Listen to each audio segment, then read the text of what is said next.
Hello, and welcome to today's workshop, Getting to Know Graphic Novels, presented by Booklist. My name is Sarah Hunter, and I am the Graphic Novels and Books for Youth editor here. We'd like to take a minute to thank our sponsors, Penguin Random House Library Marketing and Yen Press, for their generous support of this program. We will send out some additional resources and recommendations from our sponsors in tomorrow's follow-up materials, and we'll showcase some of those resources throughout the program. Before we continue with today's program, I'd like to go over some technical details for those just joining us.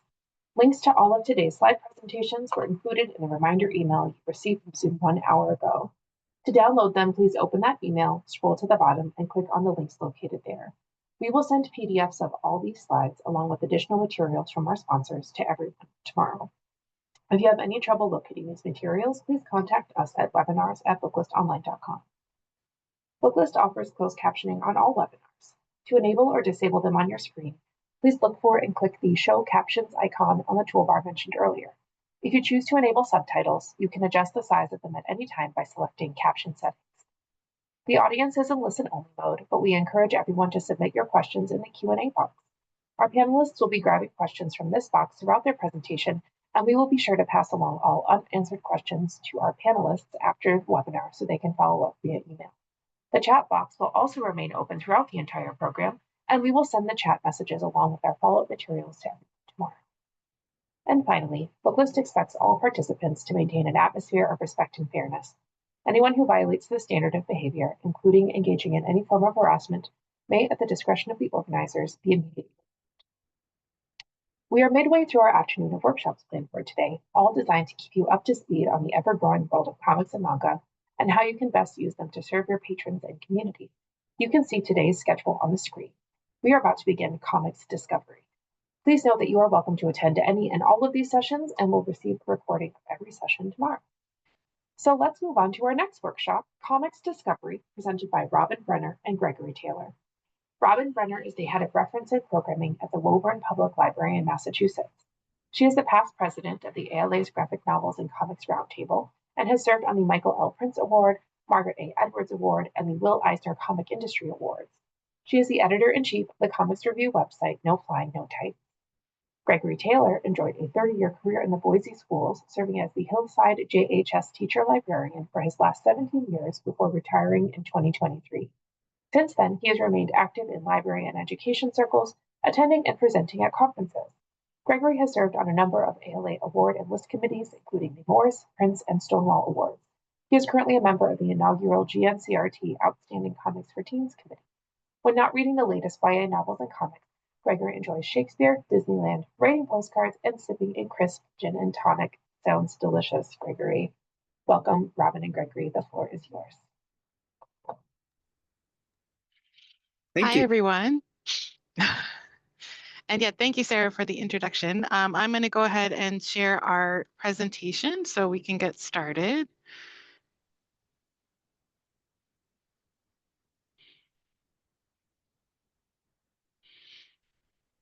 Right. All right, hopefully everyone can see that well. Gregory and I are both going to talk through our whole presentation, but we'll be switching back and forth, and we will just get started so we can make sure we have time for questions at the end. I did want to mention we have this table of contents here at the beginning. This is mainly for you for later. If you want to come back and refer back to the presentation, this will have you a quick guide to make sure that you'll be able to find what you were looking for, what you're trying to remember from the presentation. And also just to let you know that as with Joe's presentation, anything that's underlined in this presentation is a link and will lead you out to the various resources and sites and titles that we're going to be talking about. So you'll be able to see all of that there. So we will go ahead and introduce ourselves. I guess I'll go first. As we said, I'm Robin Brenner, and I'm currently working as the head of reference and programming at the Woburn Public Library in Massachusetts. I was a teen librarian for 18 years, so I have a lot of teen experience as well, but now I'm excited to be working more with the adult side of things, including graphic novels. And then I will hand it off to you, Gregory. Thank you.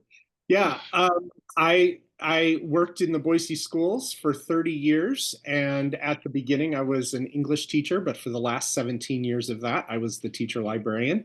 at 7, 8, 9 junior high. There aren't many of those left. So it kind of overlaps middle school and high school age kids. And I had a ton of fun doing that. Now that I'm retired, it gives me even more time to read comics, go to conferences. And Robin and I met almost 20 years ago at a library conference and have just continued to become better friends and colleagues ever since. And I know that Gregory and I are both excited to talk because we come from different kind of backgrounds, that I'm the public library side and Gregory's the school library side, but we're all united by wanting to serve our patrons best and find good comics for everybody. So, Absolutely. all right. So I was just going to talk briefly. I always like to start whenever I'm talking about comics to talk a little bit about vocabulary because everyone has different ideas of which words to use for which types of comics. And the main thing that I wanted to just make sure people knew is that especially when I talk about comics, comics is very much an umbrella term. It includes everything else that you might think of. So manga is under comics, graphic novels are under comics, comic books, comic strips, anything that's in the format tends to be something I describe as comics. Graphic novels traditionally are just longer. That's the biggest difference. They tend to be longer than a comic strip, longer than a comic book. And, I think there's some weight around the terms, so I just figured we'd talk that through. Manga, manhwa, and manhwa are, in that sense, it's Japanese, Chinese, and Korean terms for print comics. So that's all that really means is it's print comics in the same way that we use the term comics. But obviously they are used a lot in English conversation around comics as well. And then BD or bande dessinée is the French term for comics that comes out of the entire French-speaking world. So that's a whole world of comics that are always in need of more in translation into English as far as I'm concerned, but it's a big world out there for the kind of biggest groups.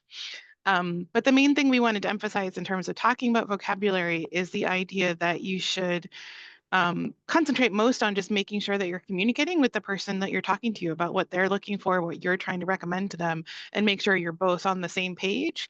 And that's the most important thing, I think, is to make sure that whoever you're trying to help knows what you're saying and you know what they're saying back. And that can be helpful just to understand when you're trying to recommend titles or find titles that if they drop a specific manga term or if they drop another kind of term, then you'll make sure you're understanding each other. And I think that's the best way to approach the different kinds of words that people use around comics. All right.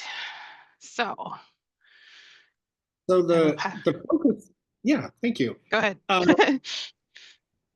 The focus of this presentation is, finding comics, and maybe that's for yourself, and maybe that's for your patrons, and maybe it's for yourself so you can better help your patrons. And so there are some good questions to ask yourself first, or ask a patron as you're looking for that next read. First of all, who is it for? And it might not be for the patron who's in front of you, because maybe they're a parent asking for a kid, or a teacher who's looking for something to use in a classroom, or something to ignite the interest of a student of theirs. And so it's important to know who you're picking for, whether that's yourself or patrons or people patrons are asking about. And also why. And a lot of this is sounding like standard reader's advisory, which it certainly is, except that's trickier with comics because if we're talking about, standard prose books, people might say, oh, I'm looking for a mystery, or I really like fantasy, or I prefer nonfiction. And all of those things are true with comics as well, but then also we've got the art aspect, and I'm seeing a comment in the chat about parents often thinking of comics as a pejorative. That certainly happens in schools with teachers as well sometimes. And we're going to address that. And I think that comes up in this situation as well. You can be talking to a teacher or a parent and recommending a book for a kid. And if comics come up in those recommendations, sometimes there's some resistance. So that's a great opportunity to introduce them to the world of comics and and how important they can be, and maybe erase some of that pejorative sense. Um, the people you're looking for may be looking for read-alikes, and they've burned through all of Raina Telgemeier 12 times, and they're looking for something else until her next book comes out. Or do they want a challenge or not? Are they looking for a learning opportunity, which often is the case with parents and teachers, that and then just comics readers in general, that they want to know more about it. They'd like to get more into it, but they don't know where to start, and they don't want to look dumb, and they don't know the terms and or what exactly they're looking for. So those are all great opportunities. Some things to just keep in mind are, what, of course, like with all Reader's Advisory, what are their preferences?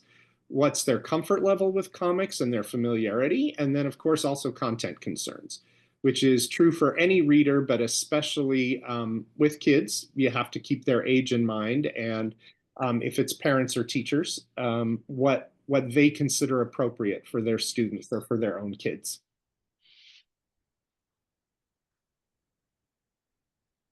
All right. I did want to mention that we're going through this advice section here, and a lot of this is built around the idea that this is general information about graphic novels and comics and libraries and how to build collections. But we mainly wanted to bring this up because many of us are fans who create comics collections, but many of us aren't. You don't have to be a comics fan to be able to create a good collection or to help your patrons who are fans. And even within that world, there are a lot of people that are, have a niche comic that they know a lot about, but don't not know a lot about a different kind of comic. So we tended to think through like what would be good advice just to where do you find more information if you're trying to learn, especially quickly, to understand how to help someone in the moment or help someone that you see regularly at your library or institution. That can really help. So we wanted to go through some of our favorite, just basic recommendations. I'll let Gregory start and then I'll come in at the end. Yeah.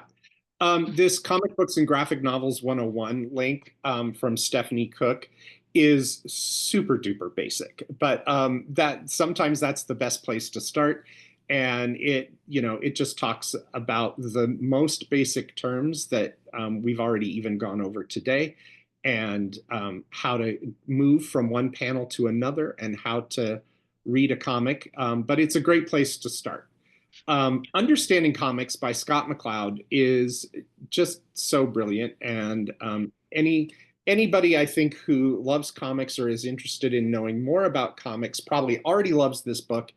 And if you haven't, you're in for a super duper treat. And then just out this year, the Cartoonist Club from Scott and Raina Telgemeier is so awesome.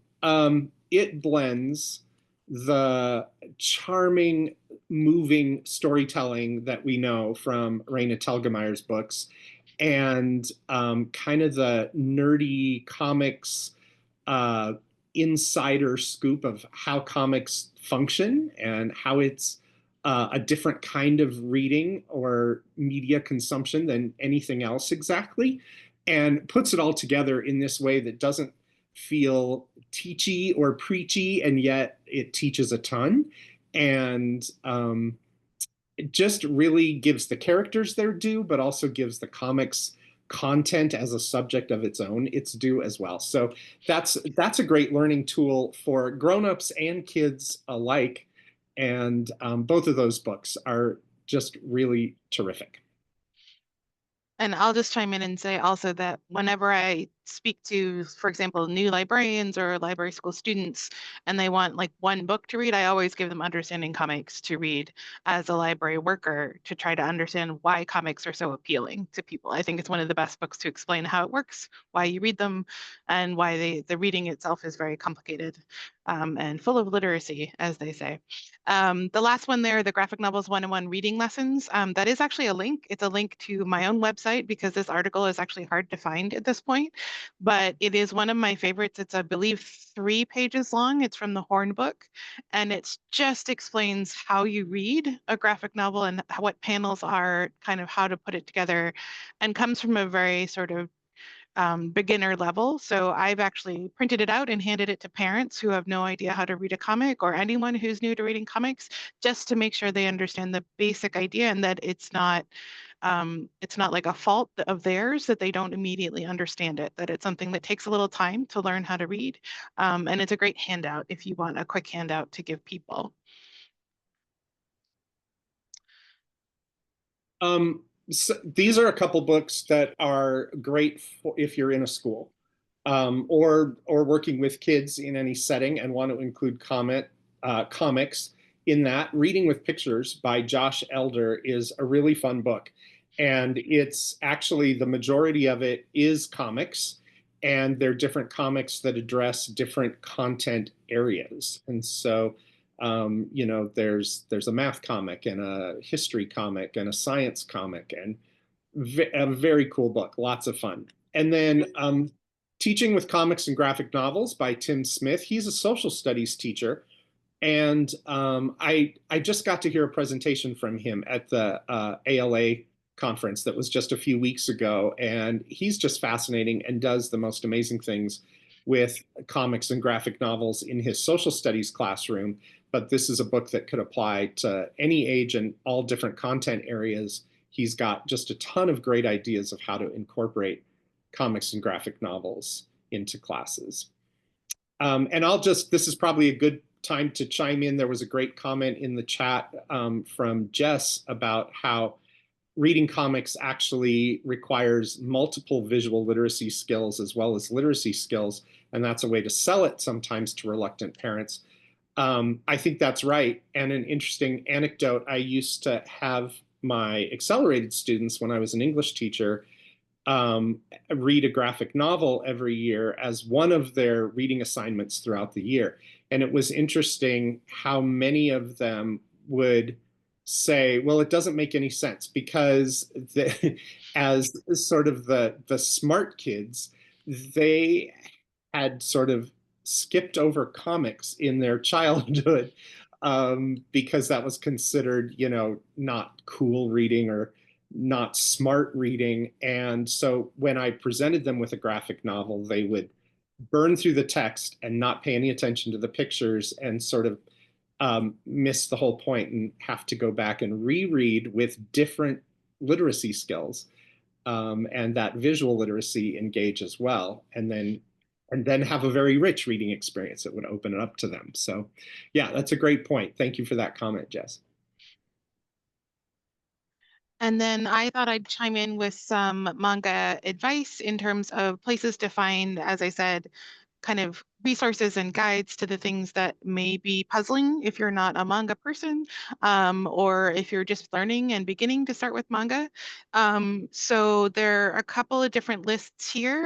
The graphic library, which Joe mentioned as well, has a great manga terminology list. It's like a long kind of vocabulary list with all these definitions.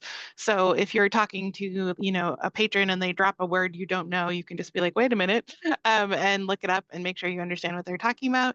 And then also from the manga librarian, there's also a link there that leads you to the terminology list as well, or manga terms that you should know.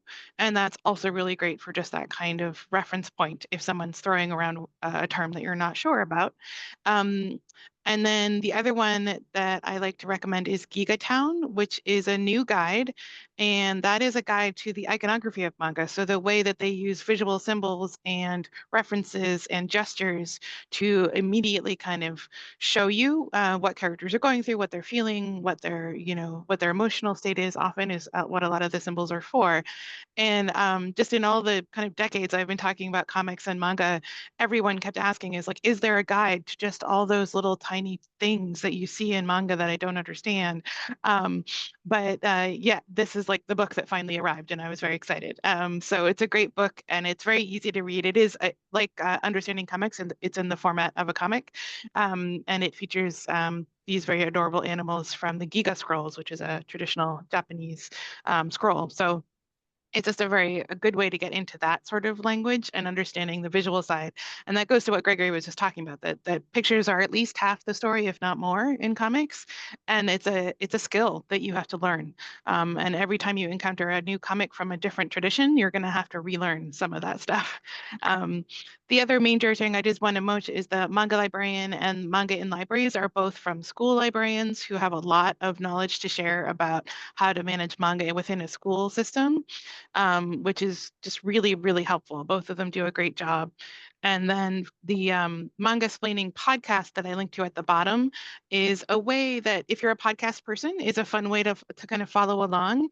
It is a trio of manga folks who are dedicated manga journalists and creators and editors and critics who are also introducing manga to the fourth panelist, who's Chip Zdarsky, who's a comics writer at this point, but publishes in the United States and had never really read manga before they started the podcast. So it's both a really entertaining sort of discussion every time about a new manga that they're all reading together and kind of going around and talking about why they like it.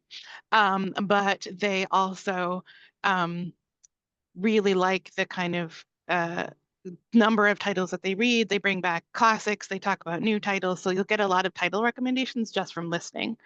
So that's a fun one to always look for.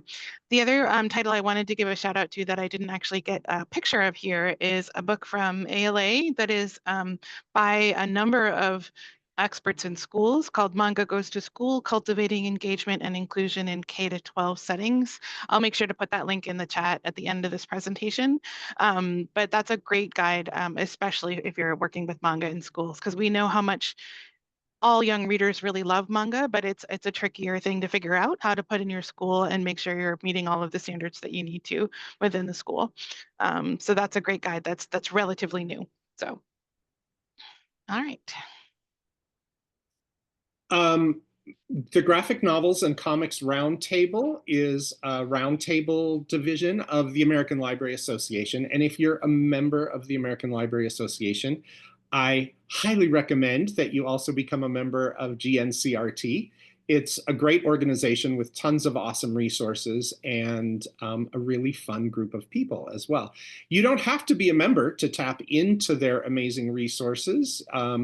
Their Live Comics online webinars, there's a great webpage that we've linked to there of how to access those webinars, and there's some really great topics there. The best practices for cataloging comics is a link Robin smartly decided to include as well, so that that's easy for you to find, because we know that that's a question that comes up a lot. How do you catalog your comics? How do you organize them in your actual physical space? How do you spine label them? What call numbers do you use? And so there's some great advice there from GNCRT. Not that there's one right way to do that. And that's a topic I got super interested in my school district and helped create some standards just for our school district. So we were all doing it the same, at least across our junior highs and high schools. So it's a topic I would love to talk more about later if you're curious, but we don't have to take time to do that now. Yeah, and then I was going to bring up, obviously I'm the editor-in-chief of No Flying No Tights, so I suppose I'm biased, but we have a lot of resources as well to help people. We do have a basic Comics 101 page. A lot of the resources I'm linking to come from all of us working together to make sure that page itself was really helpful, and that's the whole goodness, it's big 40 plus people that are a part of the No Flying No Tights team that all contributed to that and make sure that it's up to date and that it has really good resources for all kinds of questions. But in particular, I did want to point out the Ask the Comics Librarians feature that we have, which comes directly from answering questions from people who send us in questions about what it is they're trying to figure out.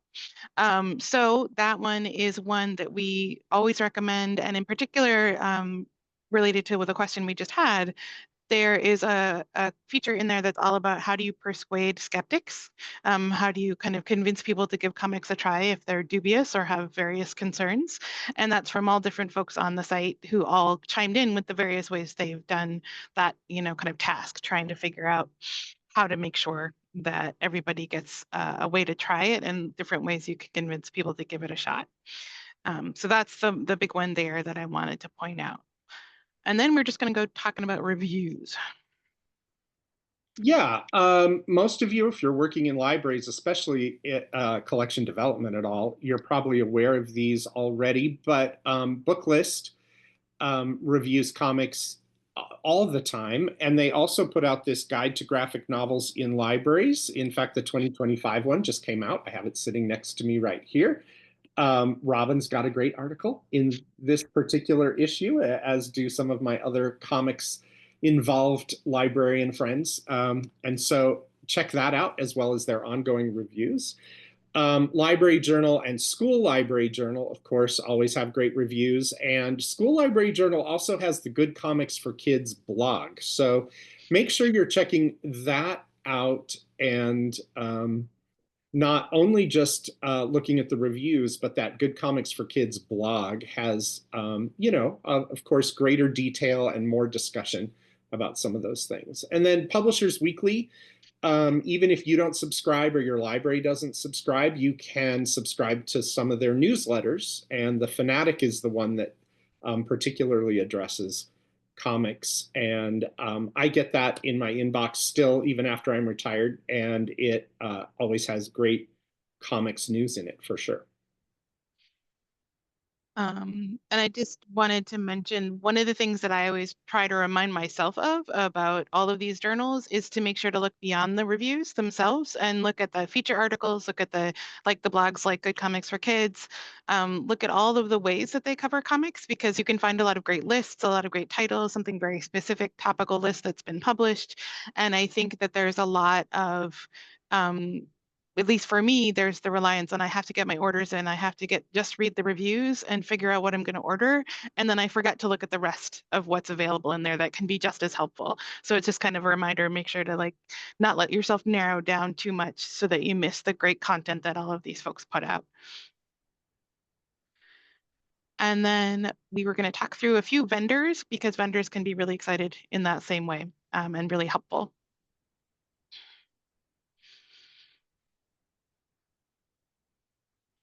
Were you going to talk about the vendors, Robin? I can, sorry. I couldn't remember which one of us was covering this part. All right, so we just wanted to talk through the various vendors that exist out there. And of course, everyone has varying vendors that they have to deal with. My library is a little limited in that mostly we have to order from vendors. That's how it works. We usually can't order outside sources unless we have to, make a big case for it and find the funding and all of that sort of stuff.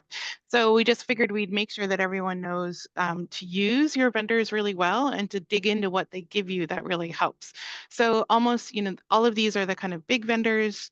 I use Ingram at my library, and I know Gregory used Follett in his school. And Baker and Taylor is the other big one, which we've also used. I've used them in the past. And all of them have curated lists that they put together to help you find titles. They have the really, pre-publication or really high demand alert lists that are really great when you're just trying to build something.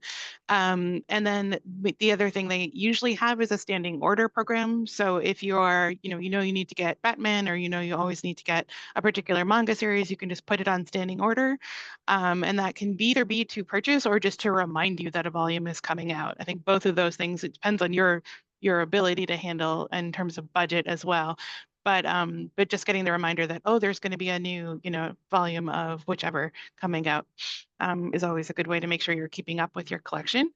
And a lot of them also have topical lists that are specific, that come out either monthly or even weekly. And a lot of them can also turn it into your ability to use the vendor to create your own lists. So I'm just going to talk about how I use Ingram a little bit.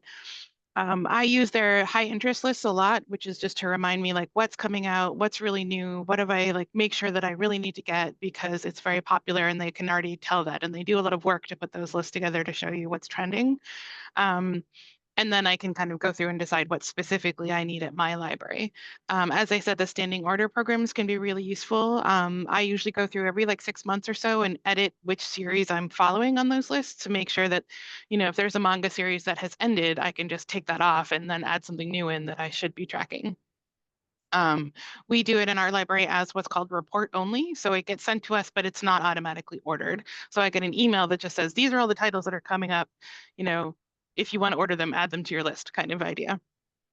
But the other thing I wanted to mention especially is the idea of making your own lists. And I always bring this up because even with all of the work that these vendors do, there are times when you have a list that comes through and suddenly it'll be kind of full of titles that you either have already looked at or that you don't need to look at because it's slightly outside of what you're supposed to be ordering. When I was a teen librarian, I would sign up for like youth lists of graphic novels, but so much of it would be children's things that I would have to like go through and weed out all the children's first before I could even consider looking at the teen titles. So I was able to kind of engineer my own list that only showed me teen titles, only from certain publishers that I knew that I was looking for within certain ranges. And then that was much easier in the long run because I only got to look at the titles that I needed to look up. I didn't have to clean up before I could even look at the reviews. So that's a really good way to make sure you're using your vendor as well. And I would say the same thing about Follett. Does a lot of the same sort of filtering or creating custom lists. And I would also say use your personal rep as well. Over my years as a school librarian, I had some Follett reps who were better than others, either the ones who would occasionally come visit me in person or my dedicated rep on the phone. But even the ones who weren't the best were still pretty good at, if I said, I want to look just at this sort of thing or that sort of thing. And of course, Tidal Wave, which is their ordering and collection development arm of Follett, does a great job of that. And you already know that if you use it, but you can look at reviews, you can filter it by all those different categories of demographics to get great lists and results out of that. All right. And then I was just going to talk quickly about some industry sites. So one of the funny things about ordering comics and dealing with comics in the library world is that there's, at least to my mind, there's two major industries that you're often wrangling with, which is the comics industry, which is dedicated comics publishers and comic stores, comics experts, creators, all of those folks who are really dedicated to the art form within that business model. And then there's the book side, which we're more familiar with usually as librarians, and they work on a different business model. They're different kinds of publishing. So it sometimes affects how we get what we read, which kinds of titles comes out. A lot of that is affected by the business and how the business is working on both sides. So these are just ways to keep up with a lot of those trends. All of these sites will talk about reviews. They have title recommendations. They have creator interviews. They'll look at publishers and give you publisher spotlights. But they are from the industry point of view. They're not dedicated to library stuff, although they often acknowledge, the existence of librarians and libraries looking at comics as well. The Comics Beat is one of the most kind of well-revered news sites. So you'll get all kinds of news about the comics industry, updates, publishing, creator profiles, everything you can think of. ICV2 is the main one that looks at the actual business side and statistics around what's selling, the selling trends. They, for example, report all the book scan numbers to show what is selling every month. And they usually do a white paper at the end of the year that tells you the overall trend of what's going up, what's going down in terms of graphic novels and comics. They're very aware that library workers are a part of their audience, and they do a really good job of giving you those details to help you predict maybe what you need to order this next year, or what's been trending and going to continue to trend, or what's going to start trending down. So that's for those folks who like to get into the weeds of statistics and things like that. And then the two, actually, Women Write About Comics and Black Nerd Problems are two sites that I go to a lot just to really look at how different groups are reviewing comics, are writing criticism of comics, and specifically folks who have traditionally been marginalized from comics and what they're talking about, what they're looking for, and the kinds of titles that they hold up as really great as representation. So that's really important to look for as well, and can be a thing that you'll find outside kind of on blogs like this. And then for those of you who are not superhero fans but want to keep up with the kind of mainstream superhero universes, Popverse is a really great website that's news. It's from ReadPop that does a lot of Comic-Cons like New York Comic Con and C2E2, and they do a lot of fan coverage, trends coverage, and ways to kind of get you into the different titles that are all about that. So for any of those kind of categories, these can be important to keep track of. I don't think you have to do this all the time, but it's something that is good if you're kind of being like, why is there suddenly an influx of like the when isekai manga showed up, which is all the like magical, you know, a businessman gets transported into like a fantasy universe and has to learn how to be whatever. Like that was a trend that I think a lot of people were like, where did this come from? If you're in the library world, but the comics world was kind of already aware of it. So that's one of those sections of sites you can look for.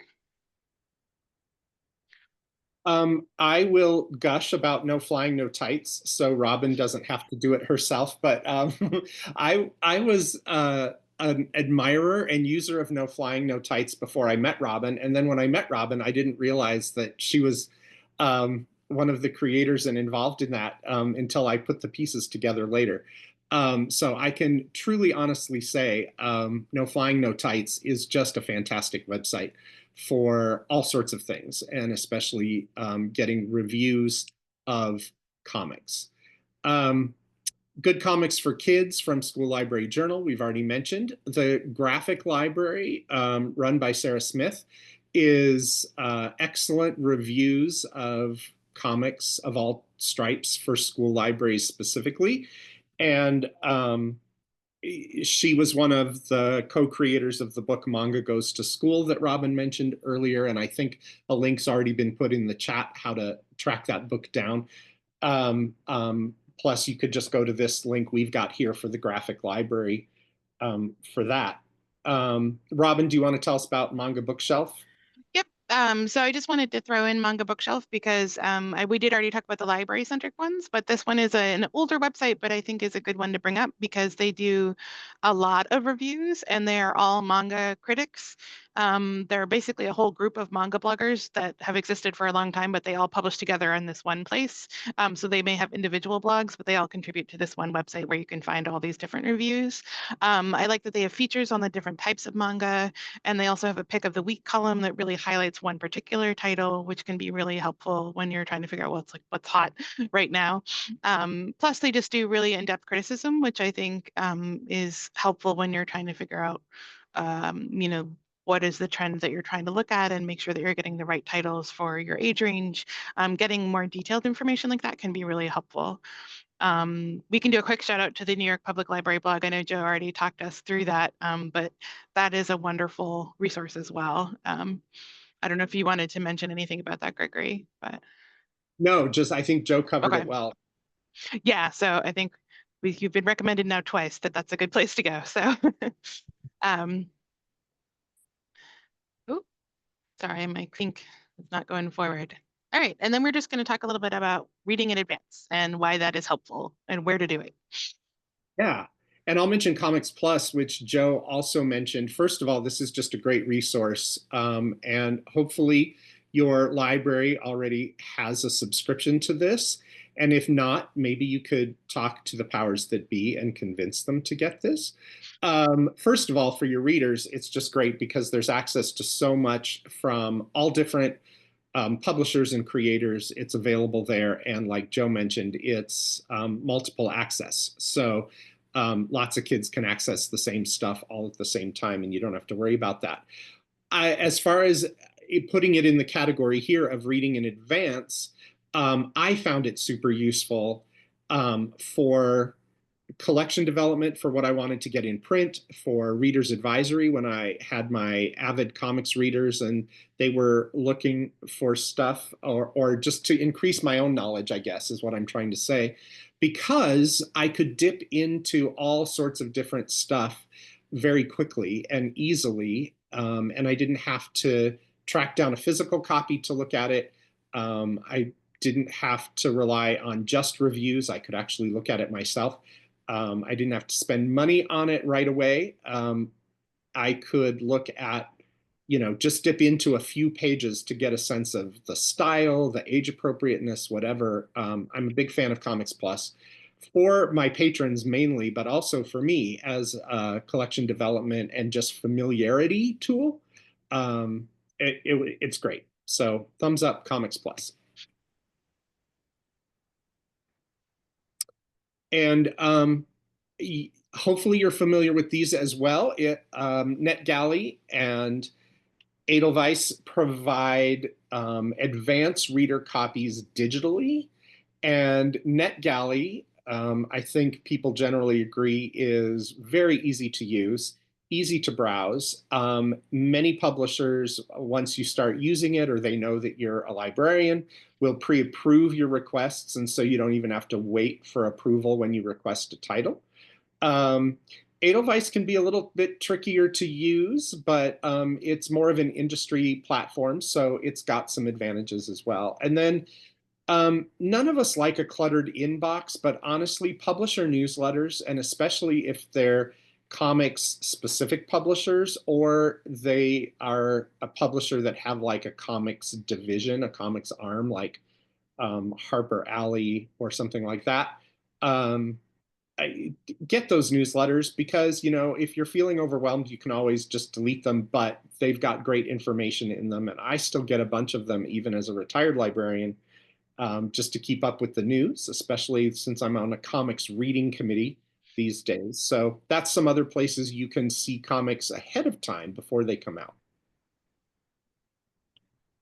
And then we wanted to quickly cover the various lists and awards that are out there. Now I'm trying to remember who was going to take this over. Was that you, Gregory, or me? Is it me? I think I'm talking about this. Right, you're talking about this, and I'll do the next one. Right. Okay.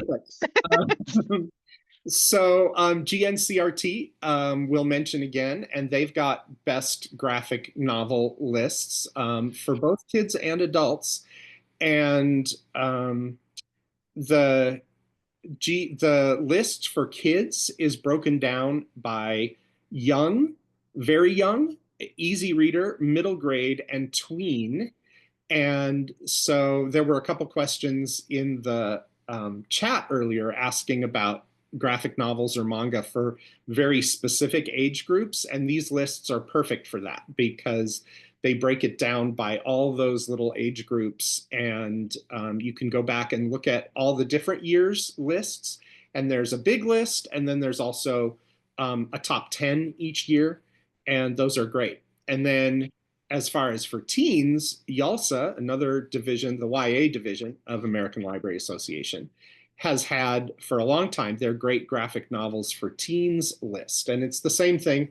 They do a big list of all sorts of recommended titles, and then they also do a top 10, which is really helpful. And then GNCRT has done collaboration lists with other specialty groups and with new partners every year. And so looking specifically at comics and graphic novels for Black characters and themes, or Latino and Spanish language comics, or with Rainbow Roundtable now, looking at queer characters and themes in comics. So those collaboration lists are really fun because it's got that sort of mashup overlap vibe, which is a lot of fun. And then I know we're running short on time, so I'll be quick, but so I was going to talk through Just No Flying No Tights. As I said, we have the staff picks, which come out monthly. Those are a curated list that's annotated so that you'll get a direct explanation of why we're recommending that title for the specific topic of the list. Also, it's very much driven by age. So we have like certain lists that are grouped together, like comics for kids are their kids lists, and we'll look at different school levels, different age levels, and we really try to work to make those lists as useful as possible. And then there's also our core collection lists, which are like starter collections. So if you're like, for example, we were talking about manga for tweens, there's a whole core collection list that's just manga for tweens. And that comes from all of us working together to suggest all these different lists of what should you have if you want to start a basic collection, and then what can you expand out into if you want to add a few more. We also have a lot of topical lists and format lists. So we do, for example, we do cover anime more kind of once a year. We go through and rebuild that, and we will have to, as everyone was talking about, figure out what we can recommend now that some of those resources have gone away. But it's a kind of thing we're just always looking for. And we also do really appreciate it when readers ask specifically, like, could you do a list of this? And then we will be able to respond to that by coming up with a new list. So I want to go quickly to our next list of awards. I'm not going to go through this too much just because we don't have as much time, but these are all industry awards. The Eisner Awards, the Harvey Awards, the Glyph Comics Awards, and the Ignatz Awards are some of the more famous comics industry awards. So you can think of these, most of these are a little bit like the Oscars in that they are kind of the nominations are selected by a core panel and then the industry votes on them. So in some ways, the winners are often the ones that are most recognizable. They come from people that are well known. But I always make sure if you look at these awards, look at the nominations list almost more than you look at the winners, because the nominations list is usually really interesting and full of great titles that deserve your attention. So all of those are linked. You'll be able to see those as well. And then And we have the book speaking of awards. awards, yeah, we'll wrap up by talking about some of the ALA awards because, as we were talking about earlier, and several of you have mentioned in the chat, comics have really struggled to gain mainstream acceptance and still struggle with some parents and teachers especially. But as the Newbery and Caldecott have recognized comics and graphic novels for their major awards, and the Prince and the Morris, which are the major teen awards, have done the same. And other ALA divisions and roundtables have increasingly included graphic novels. And now, starting this year, the GNCRT is sponsoring an ALA award for an Outstanding Comics Award for each age group, as well as for adults. So for children, for teens, and for adults, look for that next year in the awards. And I'm currently serving on the team committee, having a blast reading all sorts of comics for that. All right. I think we're going to skip our next one just so we can go to the questions. But we're happy to answer any questions. This is mainly just follow people on social media. You'll find great titles by following creators. Depend on your local comic book shops and your indie bookstores for advice because those people know what they're talking about. And if you can, go to your local cons and festivals to learn more and meet creators directly and talk to them about what they're doing and what they recommend as well. All right, let's get to questions because I don't want to delay us any longer. I'm going to stop sharing just so I can see what might have come in on the Zoom. There's a lot of stuff in here. I know there was a lot of things going on, but I don't know if people are using the chat or the Q&A, but let me know if any questions have come up that we should answer.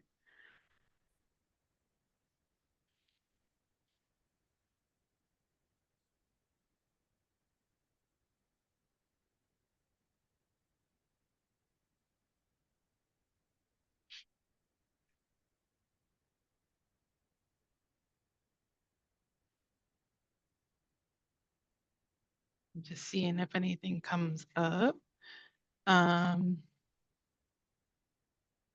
Sarah, did you notice any questions that flew by in the chat during the presentation we might want to address now? I see. You did a good job of answering during the presentation, actually, if you came through and you caught them. It was mostly about manga for tweens, but you addressed that. Mostly just a lot of compliments, thanking you for doing such a wonderful and thorough job. To our attendees here, this is a great opportunity to ask any questions if you have any for Robin and Gregory. I see Megan asked about any challenges in our libraries. I was lucky being in an awfully conservative state, but in a more progressive school district and even part of town of that school district. I rarely had challenges and never had a formal challenge that involved a comic or a graphic novel. Had just one for another book over my whole 17 years in the Hillside Library. I did sometimes have those skeptical questions and concerns from parents, and occasionally even a teacher, although the teachers in my building were awfully good about supporting readers of comics and graphic novels. So yeah, I don't know about you, Robin, ever had comics or graphic novel challenges?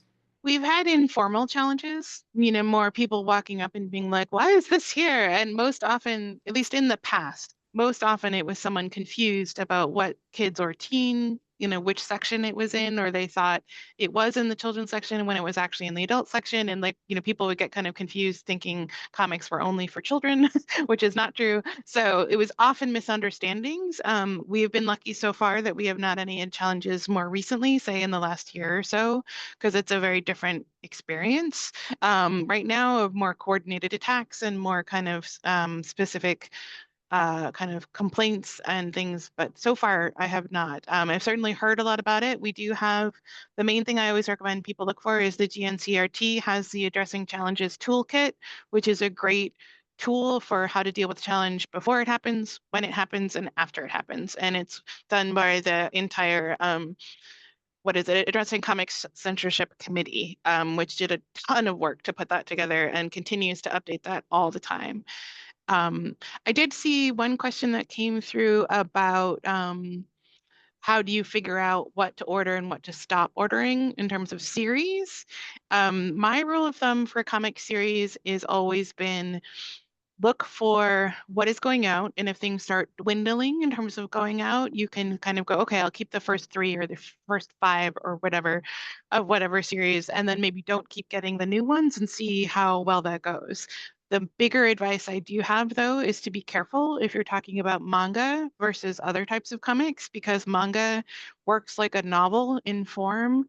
So every single volume of manga is like a chapter of a book.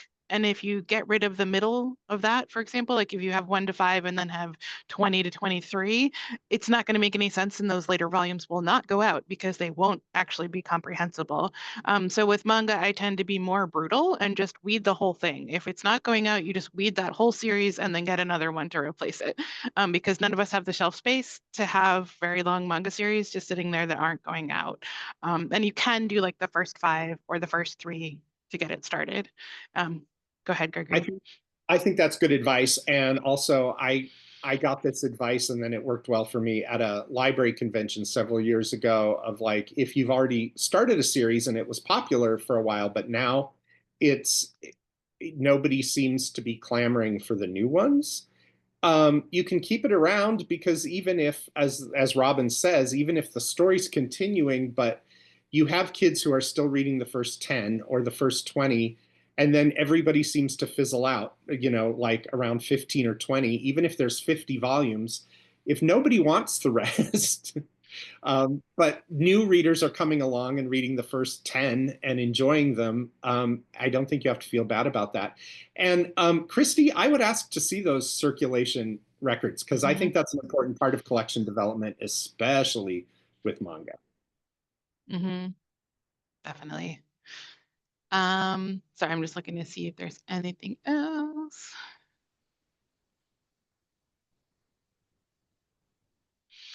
In terms of increasing in age, we've definitely just moved a whole series. Like if it started in tween and then like suddenly in volume 4 it gets very adult, we will shift it up. We will just move the whole collection up to teen or to adult, depending on where it most likely belongs. We find most readers, at least in the public library world, most readers are very willing to go and find where the series is. Like they're not put off by it being put in one section or another, but it kind of covers our butts to have it in the right place, and make sure that if it becomes so mature that it's, I always remember this happening with the superhero series Invincible, that it started off very friendly to like kind of middle school age level, and then it suddenly got extremely explicitly violent, and we were all like, oh, whoops, let's move that up. So everyone moved it up to depending on their community, which made more sense to the teen or adult level. And I think that's just like a natural part of how library collections get shifted. That's going to happen. And comics are harder. They try to rate them at this point so that they're acknowledging later content. They like try to anticipate what the later, level will be, but they don't always know. If it hasn't been published, you may not realize. All right. And I was looking at the machine translation. I guess I will say I guess I'm old school and I know a lot of translators. Um, so yeah, I think for me, I would prefer things be translated by humans and not machines. I think there's a lot of work that goes into translating something that has kind of really necessary for the human touch to make sure that it's comprehensible, that things like jokes get translated in a way that makes sense to the original audience and to the new audience. And I think I honestly don't think about it too hard when I'm ordering a title, but if I hear about it, I definitely want to understand who's using what so I can make that judgment. I also just think translators are invaluable people. I'd love to get more of them in front of library folks so we can understand what it is they do. Especially localization is a thing that I think is kind of a mystery to a lot of people, but is really important.